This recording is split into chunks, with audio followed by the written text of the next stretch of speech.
आदरणीय अध्यक्ष महोदय, प्रधानाचार्य, गांव से पधारे हुए मेहमानों, बीएसएफ के जवानों और मेरे प्रिय साथियों, आप सभी को गणतंत्र दिवस की हार्दिक शुभकामनाएं। मैं आप सभी के सामने अपना भाषण प्रस्तुत करना चाहूंगा। हम हिंदुस्तानियों का अंदाज दूसरों से थोड़ा अलग है, और सिर्फ अंदाज नहीं, हमारा एड्रेस भी सबसे अलग है। दुनिया कहाँ रहती है? आसमान के तले, और हम हिंदुस्तानी भारत माँ के आंचल तले, अंबर तले जग रहे हम तेरे आंचल तले रहते हैं। दुनिया में हम भी अकेले जो माटी को माँ कहते हैं। देखो हमारी ओर, पहचाना हमें, हम वही हैं जो भारत की धरती से तारा निकाल दिया करते थे। हम मारना भी जानते हैं और बचाना भी। हमने दुश्मन के लिए फाइटर जेट्स बनाए, संगीत बनाई, और जब जिंदगी की सांस छूटने लगी तो हमने वैक्सीन बनाई और लिख दिया उस वैक्सीन पर सर्व संत निरामया, यानी ईश्वर सिर्फ हम पर नहीं हर किसी पर करे दया। हम हिंदुस्तानी है, प्रेम मोहब्बत से लगे हम राज हमी, विश्व शांति के लिए सबसे बुलंद आवाज हमी। देख लो हमारी हिस्ट्री उठाकर, हमने इतने सालों में किसी पर अटैक नहीं किया, कई जन का पैर नहीं तोड़ा, लेकिन किसी ने हमारी तरफ आंख उठाकर देख लिया तो हमने उसको देखने लायक छोड़ा नहीं। साइंस कहता है कि दुनिया को कोई भी इंसान नहीं सह सकता शून्य से नीचे और 50 से ऊपर का तापमान। शून्य से नीचे जगत जाती है हड्डियां, और 50 से ऊपर निकल जाती है मांसपेशियां। तो फिर वो लोग होने जो सियाचिन ग्लेशियर पर -30 डिग्री तरंगे का तार फंस रहे, ये लोग होने जो बाड़मेर के रेगिस्तान में 52 डिग्री पर ठाक के मारकर हंस रहे। ऐसी जाबाज ये हर मास के पुतलों में था, इसके लिए कोई यक्ष या देवदूत चाहिए। दोस्तों के लिए स्वागतम का गीत है हम, और दुश्मनों के लिए मुंह तो जवाब हमी, अहिंसा भी हमी और इनकलाब हमी, हमी गौतम बुद्ध और राणा प्रताप हमी, फौजी खुदा के भेजे हुए फरिश्ते हैं। कोई और सबूत चाहिए? तुम्हारे नाम के न मंदिर बने हैं कहीं, न मस्जिदों ने कभी सजदा किया तुम्हें, मगर खुदाओं से बढ़कर जो रुतबा होता है जमीन है ने वो मर्तबा दिया है तुम्हें। वो गोलियां जो हमारी तरफ पड़ी थी, कभी तुम अपने सीने में भरकर जमीन पर लेट गए।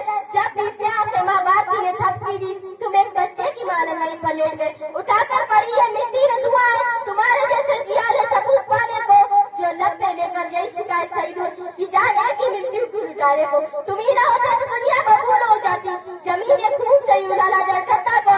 यूं तो हजारों लोग के जमाने में हमारे वास्ते मुस्कुराकर मौत को गले लगाता कौन। अब बात करते हैं धर्म की।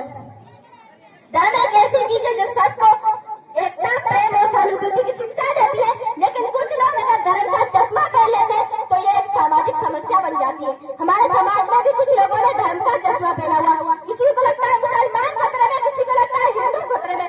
तो मैं उनको ये कहना चाहूंगी कि मुसलमान नफरत करे हिंदुओं से, ये कुरान नहीं कहता। मुसलमान नफरत करे हिंदुओं से, ये कुरान नहीं कहता। भारत की मस्जिद तोड़ता ये श्री राम नहीं कहते, भारत की मस्जिद तोड़ता ये श्री राम नहीं कहते। क्या रोटी का कोई धर्म नहीं होता और पानी की कोई जात नहीं होती? क्या रोटी का कोई धर्म नहीं होता और पानी की कोई जात नहीं होती? जहाँ इंसानियत जिंदा वहाँ धर्म की बात नहीं होती। किसी को लगता है मुसलमान खतरे में, किसी को लगता है हिंदू खतरे में। धर्म का चश्मा उतार कर देखो, पता चले हिंदुस्तान खतरे में। सिर्फ 52 सेकंड का राष्ट्रगान होता है, और हमने ये सवाल उठाया कि ट्रेडर ने मजबूर किया जाता कि जब इन्हें झुलाते मार तो आप खड़े हो जाओ। हमें नहीं खड़े होना, ये हमारा फंडामेंटल राइट का कुठारघात है। इतने बड़े बड़े शब्द बोल गए इस देश में, और यही लोग उसी थिएटर में समोसे की लाइन में आधे घंटे खड़े रहते हैं। तो मैं उनको ये कहना चाहूंगी कि 52 सेकंड खड़े होने में तुमको है एतराज बढ़े? क्या 52 सेकंड खड़े होने में तुमको है एतराज बढ़े? सियाचिन की सरहद पर कोई बर्फ हो गया खड़े खड़े, सियाचिन की सरहद पर कोई बर्फ हो गया खड़े खड़े। भारत क्या भारत का इंडिया जो मैं डिक्शनरी में बताया? जी नहीं, भारत का अर्थ इंडिया नहीं, भारत का अर्थ है जो युग युगांतर में प्रकाश की खोज में जो है वही मेरा और आपका भारत है। और एक बात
कभी वक्त मिले तो डाटा चेक कर लेना। हमारे सैटेलाइट और रिमोट से अमेरिका से जाता 78 साल पहले लोग हम पर तरस जाते थे, कहते थे महामारियों में सबसे ज्यादा लाशें उठाने वाला देश भारत है। आज देख लो, दुनिया की सबसे बड़ी वैक्सीन ड्राइव चलाने वाला देश भारत है। और हमारा टेकन क्लास तो देखो, जब यूरोप और अमेरिका वैक्सीन की पर्ची काट रहे थे, हम डिजिटल सर्टिफिकेट बांट रहे थे। हमारे सीने में हवन कुंड की चिंगारी है, टिमटिमाने और बिजली के दिन गए, अब तो चमकने और देखने की तैयारी है। नोट करके रख लो, 19वीं सदी ब्रिटेन की थी, 20वीं अमेरिका की और 21वीं हमारी है। क्यों कोई सिपाही मौत से टकराता है? क्यों वो हमारे लिए अपनी जान पे खेल जाता है? हम लोग जरा उसके अपने न यार न रिश्तेदार, क्यों वो हमारे लिए अपने सीने पे गोलियां चल जाता है? इस क्यों का जान छुपा उस वक्त में जो भारत का फौजी वर्दी पहनते हुए लेता है। सबसे पहले देश की सुरक्षा गौरव और उसके बाद अपने साथियों की सुरक्षा गौरव और अंत में अपनी सुरक्षा अपना गौरव और अपना भारत पहले, भारत माता देश पहले, सिपाही होने की शर्त है देश पहले। तो आज हम भी अपने करोड़ों वीरों के नाम पर शपथ लेते कि हमारा पहला धर्म है राष्ट्र धर्म। हम बंदूकें नहीं उठा सकते, लेकिन हर गिरते हुए को सहारा देकर उठाएंगे। हम बर्फीली चोटियों पर खड़े होकर पहरा नहीं दे सकते, लेकिन शपथ लेते कि जब भी कड़कती हुई ठंड में बेघर पहले बांस मिला उसे एक कंबल जरूर उड़ाएंगे। हम देश के लिए प्राण देकर तिरंगा नहीं ले सकते, लेकिन शपथ लेते कि थोड़े देर में राष्ट्रीय गान बजेगा जरूर खड़े होंगे। हमारे ईश्वर अल्लाह वाहिगुरु और गॉड सबको नमन, लेकिन हमारी नजर में देश पर मर मिटने वाले सबसे बड़े होंगे। हम शपथ लेते